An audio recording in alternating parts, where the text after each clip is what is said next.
I needed you in the stands. Did you go to the games?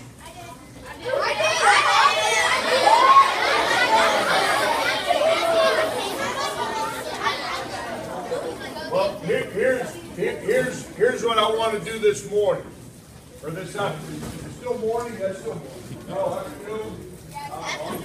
The day's kind of come and go a little bit. I lose track of time. But here's what I want to do. Does anyone in here know what today is? Today's one of my favorite days of the year. Whoa. Here's something else. The greatest gift we have is to listen.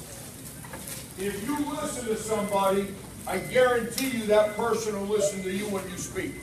I'm going to ask you guys questions. I need you to raise your hand. Then I'll pick at different people and we can have a conversation rather than me just sit around and talk.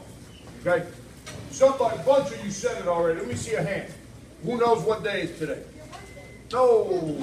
How many of you like your birthday? You see, when you get to my age, you don't want your birthday to come around anymore. Makes you older. Somebody said it over here earlier. What's today? Teacher Appreciation Day. Now, why is that day so important to me? We can't all talk now because there might be someone next to you that really wants to listen to what I'm saying, and if you're talking, you're not allowing that person to hear. Okay? We can't all talk at the same time. If you got something to say, I'll be more than happy to ask, and you can express yourself. Now, hold on, all of you with your hands up. I need to make a point before I let you ask questions.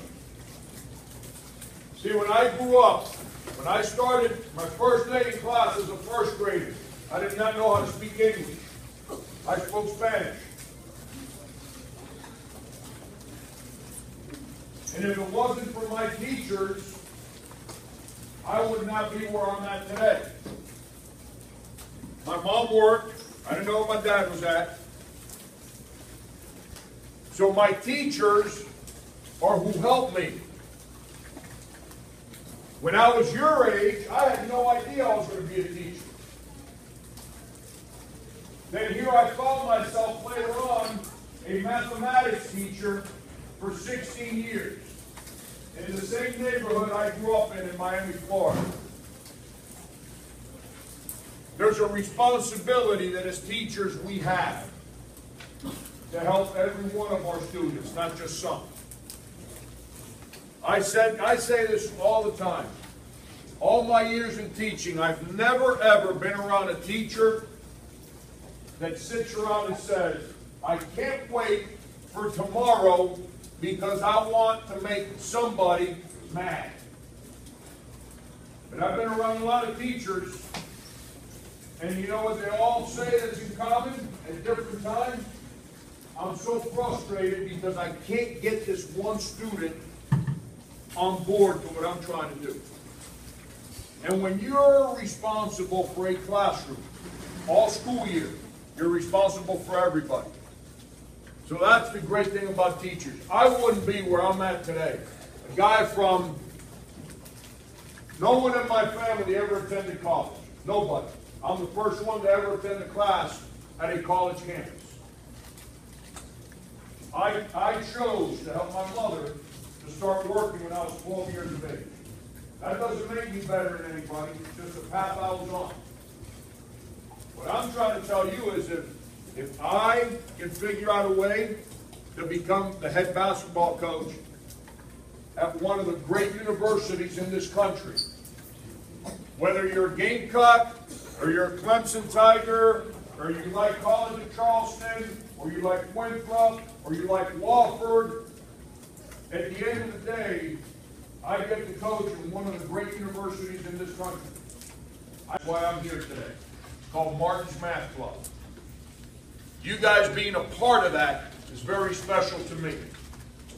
It's my way of trying to give back to schools, even though I'm no longer a school teacher. It's my way of giving back because math is so important. You've got unbelievable teachers that give every day. And, by the way, how many of you are ready for summer? You see, I've been in both places. I've been in your shoes, and I've been in your teacher's shoes. And in May, we're all ready for June to hurry up and get here. Because the year's long, it's not short. The attention to detail of every day gets tiresome. Everyone needs a break every once in a while. You know what summer does? Summer allows all of you to have some free time to have fun, relax, and get ready for the next school year. Which, by the way, is going to be a little bit more difficult than this school year. And as teachers, it allows us to catch our breath, recharge, so we can come back and give a new set of students as much energy as we can to figure out a way to help you grow and get better. Who's got a question? I'll be more than happy to answer any questions. Basketball, whatever you want to talk about. Yes, and I'll one at a time, please. Yes. What's your favorite play to make on a basketball? Like, what's your favorite play? Ooh, what's my favorite play? If the other team, I hope you can follow me here. If the other team's playing zone defense, is the play we ran against Duke in the second half with Chris Silva dunked. If the other team is playing man-to-man, it's a screen that we used to run for Sindarius to try and get him a shot from like 10 feet, which is where he was real good for last year's team. When I was a student in a math class, I did not like reading problems. I didn't like the ones that you got to read a paragraph and then do the problem. I liked a problem, like algebra. I really, really loved algebra. Having to figure out how to solve problems. That was me.